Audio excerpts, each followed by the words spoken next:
Catus Maximus here, this time with a little review of this American-made Estwing 16-ounce rubber mallet. The reason why I'm doing a video about this is Estwing still does, some of their products are made in Taiwan and overseas, but it seems 30 to 50% of their hammers and that type of stuff are still made in the United States, which is definitely pretty nice, and like that they're trying to strike a balance between making a profit and still supporting domestic jobs. This is my first, I'd say, premium rubber mallet. As we can see, genuine hickory hammer. We can see a slightly duller head, nice molding. I don't know if they put like a nail or if they flare the end of the handle, but we can see that this has actually been vulcanized right onto the handle, which means the handle's been put into the mold, and this head has been one piece molded onto the handle, versus something, most of them, which are a little bit cheesier, where they just have a hole in it, they put the hole in, and then you have this unsightly nail or some other fastening system to keep the head on. So I suspect the head on this will just hold up a little better. We are comparing against an Olympia, which I'd say is like a standard grade, and we can see some obvious stuff here. One, this has just more of a traditional shape. This one is almost completely spherical. We can also see how much shinier this Olympia one is versus the Estwing, and that's because there's a different durometer. The Olympia is more like a plastic, where this is actually a softer actual rubber. And we can see the ergonomics of the handle. It's not just that this handle's hickory, but it's just a little bit larger diameter, a little bit easier to grasp. This Olympia, that's more like that handle's more like a Sasquatch toothpick.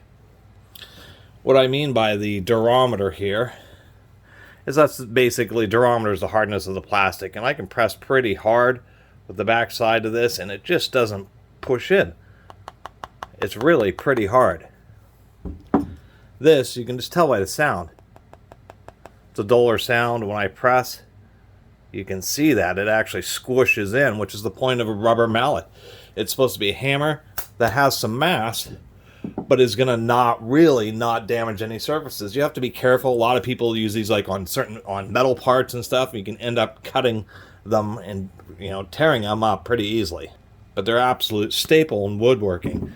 And once again, we'll do another little demonstration here about the difference between a quality rubber and a really low quality rubber. This versus this. Once again,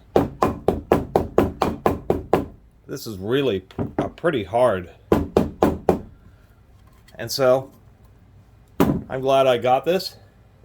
And really, if you want a rubber mallet that really does what a rubber mallet should be doing, then you probably should spend the extra few bucks, even though it's like 20 or 25 bucks for this Estwing.